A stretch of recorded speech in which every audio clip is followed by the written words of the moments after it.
পয়সা দিয়ে কিন্তু সব কিছু কেনা যায় না। পয়সা দিয়ে আপনি আপনার ঘুম কিনতে পারবেন না, আপনার খুশি কিনতে পারবেন না। যদি কিনতেই হয় তাহলে ইমেজ কিনুন। ইমেজ বলতে সেটাই বোঝাচ্ছি, যেটা আপনার লক্ষ্য আর যেটা হচ্ছে আপনার ইচ্ছা, স্বপ্ন পূরণ করার।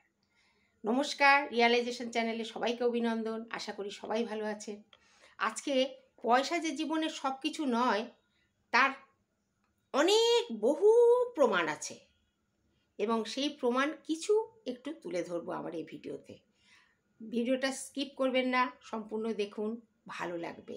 আর ভালো লাগলে কমেন্ট করতে, লাইক করতে কিন্তু ভুলবেন না, সাবস্ক্রাইব করবেন। পয়সা দিয়ে ঘুম কেনা যায় না, পয়সা দিয়ে সুন্দর সুন্দর বিছানা কেনা যায়।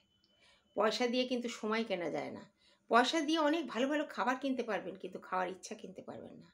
আপনি অনেক পয়সা করেছেন, আপনি অনেক বড় ধনী, সত্যি বলুন তো আপনি কি খুশি কিনতে পেরেছেন? তাই ছোট্ট আজকে একটা গল্প বলবো। দুই বন্ধু, এক বন্ধু মাঠের ওপর ধারে বসে আছে, সামনে একটা পাহাড় থেকে ঝর্ণার জল পড়ছে, আর সেই জল কতগুলো ডিব্বাতে ভরে পাশে রেখে দিয়ে চুপ করে আকাশের দিকে তাকিয়ে, ঝর্ণার দিকে তাকিয়ে বসে আছে। কিছু দূরে গাড়ি করে রাস্তা দিয়ে তার একটা বন্ধু যাচ্ছিল, তাকে দেখে গাড়ির থেকে নেমে এসে তাকে বলছে, কি ব্যাপার, তুমি এখানে এইভাবে বসে আছো? ও বলছে, না, এই জল টল নিলাম, একটু প্রাকৃতিক দৃশ্য দেখছি, তারপরে যাবো গিয়ে জলগুলো লোকের বাড়ি বাড়ি দেবো। তা বলছে, এই করে তোমার সংসার, তোমার জীবন চলে? হ্যাঁ, আমার খুব ভালো জীবন চলে। বলে, তুমি একটা দোকান দাও না, অনেক বোতল টোতল জলের রাখবে, আর সেখান থেকে সবাই জল নেবে, তাহলে তোমার কিছু বেশি পয়সা হবে, তুমি ভালো জামাকাপড় পরতে পারবে, খেতে পারবে, আরামে থাকতে পারবে, ভালো বিছানায় শুতে পারবে। অনেক কিছু তাকে প্রলোভন দেখালো সেই অহংকারী বন্ধুটা। এবারে ওই বন্ধুটা বলল, আমি তো সুখে আছি, আমার তো সচ্ছল জীবন, আমার তো কোনো কষ্ট নেই, আমি জল টল বিক্রি করে যা পাই তাই দিয়ে আমার ভালোই চলে। তখন বন্ধু আবার বলল, তোমার জীবন কিন্তু বদলে যাবে। বলল, কেন?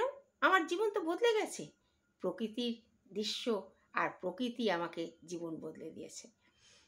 এতগুলো কথা সেই ছেলেটিকে বলতে হলো তার ওই অহংকারী বন্ধুর কথাগুলোর জন্যে।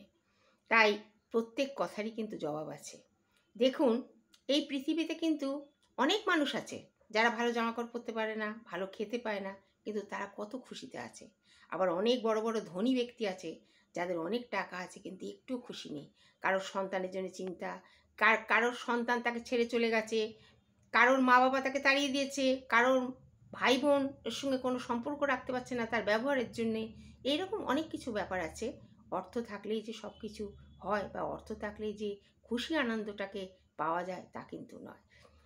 তাই যে যে অবস্থাতেই আছেন সেই অবস্থাতেই খুশি থাকার চেষ্টা করবেন। আর জীবনে আপনার খুশিকে সবচেয়ে বেশি গুরুত্ব দেবেন, কারণ আপনার পয়সার থেকেও কিন্তু আপনার জীবনের খুশিটা সবচেয়ে বেশি বড়। আর অন্ধের মতো টাকার পিছনে দৌড়বেন না।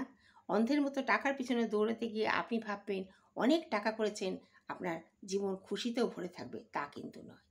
অনেক সাধারণ মানুষ ভাবে কি, ধনী ব্যক্তিদের অনুকরণ করে তাদের মতন অনেক পয়সা রোজগার করে, ওরা বোধহয় খুব ভালো আছে, আমরা খুশিতে থাকবো। কিন্তু সেই ধনী ব্যক্তিরাই তাদের আবার বলছে যে আমাদের কখনোই অনুকরণ করো না, আমাদের ভেতরে এমন কিছু নেই, যে তোমাদের ধারণাটা ভুল, আমাদের ভেতরে এমন কিছু নেই যে তোমাদের আমরা অনুপ্রাণিত করতে পারবো। তোমরা যে জায়গায় আছো তোমরা খুব ভালো আছো এবং সুখে আছো। তাই পয়সা দিয়ে সব কিছু কেনা যায় না। তাই দুঃখী জীবন, যখন অনেক পয়সা অনেক টাকা থাকে, জীবনে জরুরি হচ্ছে সুখ আর খুশি। তাই টাকা দিয়ে খুশি কেনা যায় না, তাই টাকার থেকেও খুশি থাকাটাই হচ্ছে বড় জরুরি।